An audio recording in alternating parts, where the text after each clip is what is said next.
found a friend. Back then I was a plumber. He had a couple of hives in Frankston, and we attempted to get them out of the tree holder. Didn't work. You know, we cut them out and whatnot. So I ended up buying one of the trading posts, and it sort of took on from there. I had a couple more. Every year you lose some in winter, and in spring you got to make up the numbers to fill your boxes with bees. And one of the guys said, join the Beekeepers Club, somewhere here in Frankston or somewhere it was.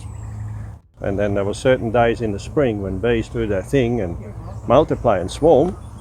I got up to 50 calls and I had nowhere to put all these beehives, so I made up more boxes and more beehives. Then I had nowhere to put them. Then the neighbourhood was a big orchard in Narra Warren, and I asked, do you want my bees for your apple blossom?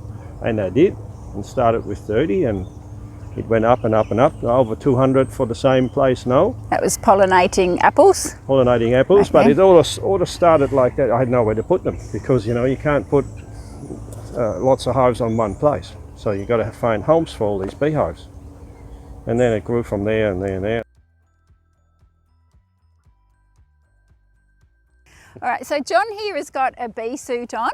So he's a beekeeper, and this will prevent him from being stung. You can see the mesh here that he can still see through. We've got a lot of elastic around the arms and things, and he'll often wear gloves so that the bees can't get to him and sting. So when you're a beekeeper, the other name for that is apiarist. So he'll use also the smoker and the smoke, and that'll calm the bees down when he has to open up and look inside a hive. So in this hive here could live about 10 to 50,000 bees. All right, this is the entry down here, and a minute before I open the hive, I'll put a fair bit of smoke in there. So the bees think there's a bushfire coming, and what they do is get ready for camping and fill up their whole system with honey. And when they're full, their guts full of honey, it's like Christmas dinner. We can't move anymore. They don't want to sting. So this is what happens. I'll put more smoke in there, and then I start opening the hive from the top all the way down. But we don't want to open them. They're all going to come out. So I'm going to explain. The bottom here is where the queen is. And we usually put a mesh in here the queen can't get through, because the queen bee is slightly bigger. She can't come through. It's just the right size for all the workers to come through, and that allows us that these two top boxes will be filled with honey only. This is to protect the bees. We put this mesh in here, and sometimes they get so much honey because they don't know when to stop. That's why we call it a worker bee. They clog everything up and they put honey in where the queen has got to lay eggs. So that's the reason why the beekeeper needs to come, give an extra empty box and take some honey away and manage the whole thing, because they don't know when to stop. Now, our eucalypt trees are the most honey producing trees in Australia. About 70% of all Australian honey is eucalypt honey, but they're very unreliable. They don't flower every year. They're totally different to all the stuff we eat, like our orange trees flower every year, our canola flowers every year, our almonds flower every year, apples flower every year, but our eucalypts, we just run around like prospectors. Me in the car looking out the window, what's flowering next year, where's the little buds? And you know, they show a little bit early on those eucalypt trees, and then we start to make a plan, but not every year is the same. In Australia, for beekeeping, it's very hit and miss.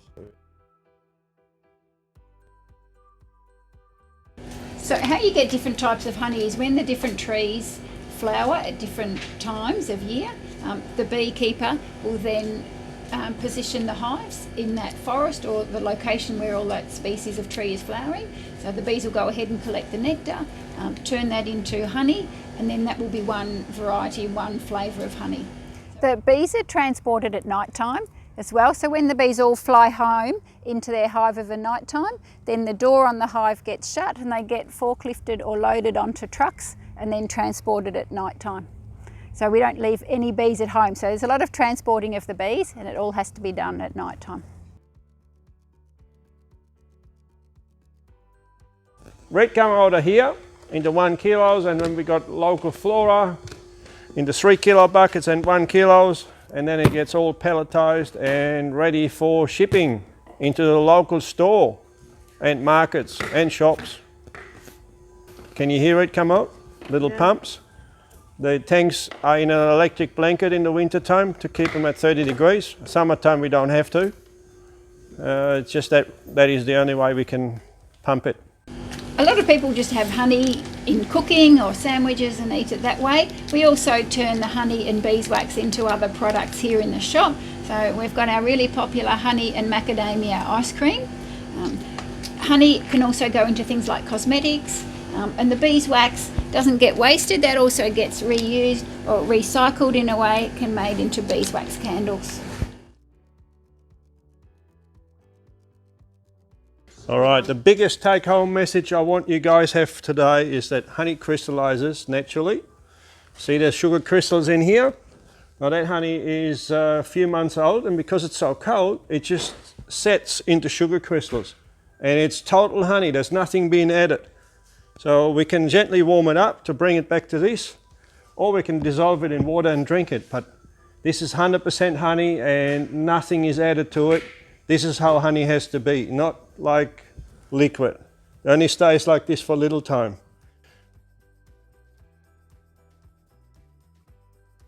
We collect all our water from the roofs, and even the overflow we collect in those tanks. We wash the tanks out, use that for watering the plants, watering the bees, cart water, firefighting, whatever, but there's not a drop of water wasted on this place. And when it goes through the sewage into our treatment plant, which we have 2 treatment plants on the farm here. They're 2 massive tanks with aerators, and they make the water so clean that it'll come out without any smell, and it'll go onto the trees here. Nothing leaves the place. And on top of the roof we got 120 solar panels. It produces 30 kilowatt, and we run most of the packing plant and the heating of the honey, and you know, to keep it warm. I plant in the garden stuff I can eat, and that supports the bee. That's how I got into beekeeping. So, you know, I like citrus, and bees love the citrus flower. They have an awesome smell when they flower.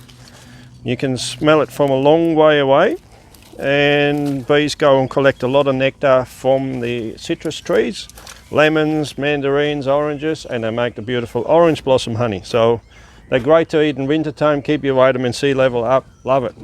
Also, we got the blueberries, and there's another superfood. They're just about to flower. There's little buds on here everywhere. Bees love them, they fertilize them, and then you got beautiful blueberries for your pavlova just before Christmas. And then we got a few natives. The Banksia is an awesome honey.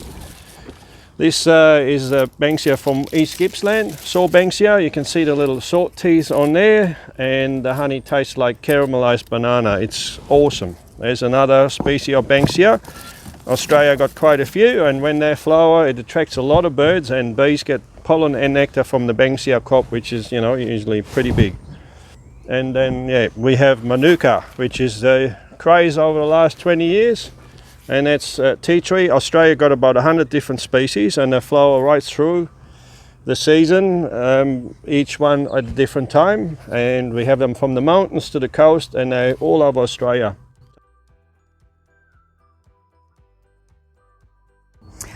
Running the business, I guess, from home is really good. It allows a lot of freedom. You can also involve your children. You get to meet a lot of people, work with a lot of staff as well, which is really enjoyable to see it grow from back when it started many years ago. If you want to get into beekeeping, beekeeping is really popular through the Flow Hive, and over the last 10 years there's like hobbyists every corner. Everyone wants to keep a hive or 2, but if you want to take it to the next level and become a beekeeper, we always advertise for beekeeping jobs because the average beekeeper is over 60 years old. And so I'm below the average still, but you know, we're all going to get there somewhere, and we do need fresh blood coming in. Otherwise we have to import beekeepers because, you know, beekeeping is not something that's real popular. If you'd like to come and visit us at the farm, we are open 7 days a week from 9 till 5. You can come down and try and taste all the different flavours of honey. We've also got the bees behind the glass beehive, which is quite safe to have a look at up really close. Try some ice creams. You can also see the bees collecting the nectar and building their honeycomb, collecting pollen. See the drone bees, if you're lucky, might find the queen.